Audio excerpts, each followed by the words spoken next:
Assalamualaikum warahmatullahi wabarakatuh. Segala kesyukuran kita panjatkan kepada Allah Subhanahu wa taala. Salawat serta salam ke atas junjungan besar Nabi Muhammad sallallahu alaihi wasallam. Saudara-saudaraku sidang muslimin muslimat dan seluruh rakyat Malaysia. Marilah sama-sama kita panjatkan kesyukuran kepada Allah Subhanahu wa taala yang dengan limpah kurnia serta rahmat dan kasih sayangnya pada hari ini kita dapat bersiaran lagi dalam siri pengajian ataupun tazkirah ringkas.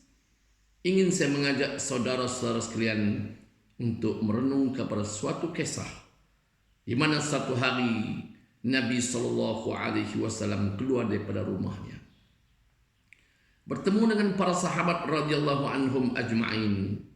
Dalam pertemuan itu Nabi bertanya kabar kepada mereka. Kaifa asbahtum?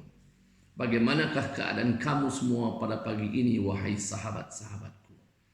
Daripada apa yang dilakukan ini menunjukkan kepada kita bahawa antara sunnah yang baik yang telah ditinggalkan oleh junjungan besar Muhammad SAW kepada kita ialah apabila kita bertemu dengan rakan-rakan kita, dengan teman-teman kita, dengan kenalan-kenalan kita, dengan sahabat-sahabat kita, Nabi SAW mengajar kita untuk bertanya khabar. Kaifa asbahtum? Bagaimanakah keadaan kamu semua pada pagi ataupun pada hari ini? Sahabat-sahabat radhiyallahu anhum ajma'in apabila mendengar soalan Nabi itu, mereka pun mengatakan asbahna mu'minina billah.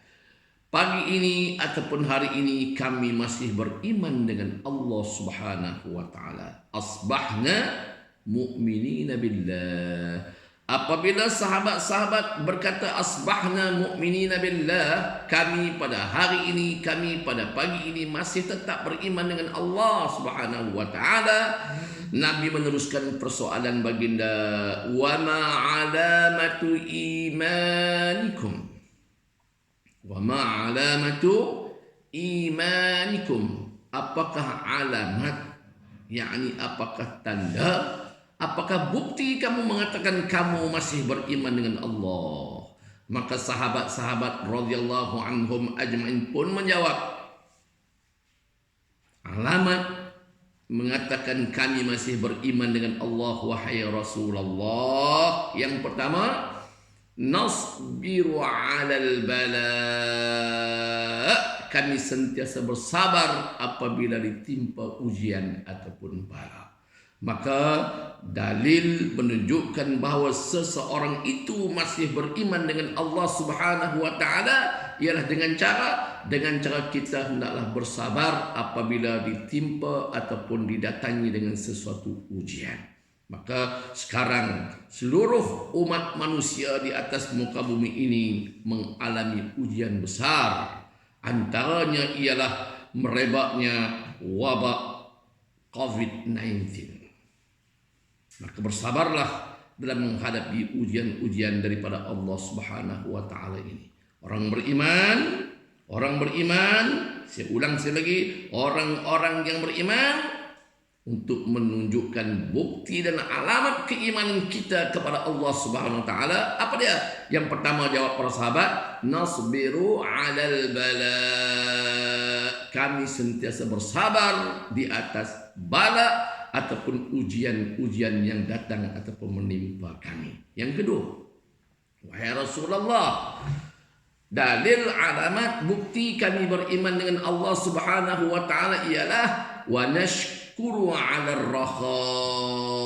Kami sentiasa bersyukur, berterima kasih dengan Allah Subhanahu wa taala di atas kelapangan-kelapangan, kesenangan-kesenangan yang Allah Subhanahu wa ta'ala anugerahkan kepada kami. Walaupun sekarang kita menghadapi ujian daripada Allah Subhanahu wa ta'ala, ujian yang bersifat global.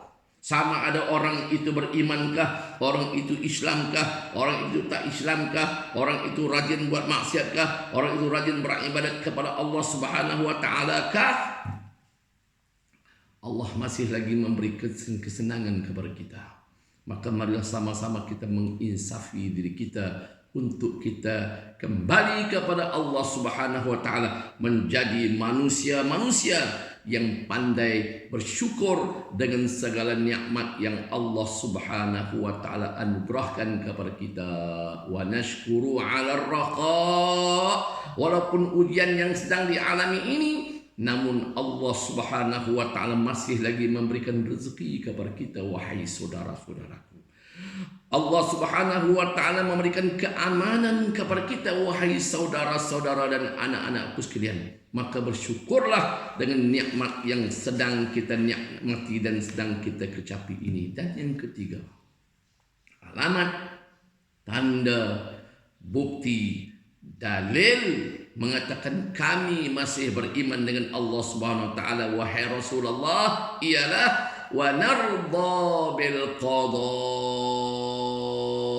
Kami redha dengan ketentuan-ketentuan dan ketetapan-ketetapan daripada Allah Subhanahu wa taala. Marilah sama-sama kita mencanai, marilah sama-sama kita memupuk, mari sama-sama kita mendidik diri kita supaya menjadi hamba-hamba Allah, insan-insan yang sentiasa redha menghadapi ujian-ujian dan ketetapan-ketetapan yang sedang berlaku pada diri kita sekarang ini.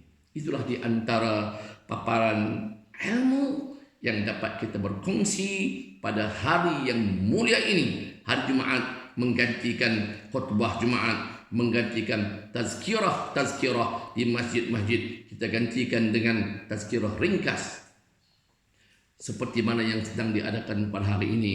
Dan ikutilah jejak langkah yang telah ditinggalkan dan ditunjukkan oleh Al-Jailul Awal, generasi pertama yang dididik direct terus daripada Rasulullah sallallahu alaihi wasallam, sehingga persoalan yang ditujukan kepada mereka jawab dengan suatu bentuk ilmu yang cukup tinggi untuk dimanfaatkan, bukan untuk generasi awal zaman mereka sahaja, bahkan dapat dimanfaatkan oleh generasi akhir, sehinggalah berlakunya hari kiamat yang ditunggu-tunggukan itu. Sekian, wabillahi taufik. Wassalamualaikum warahmatullahi wabarakatuh.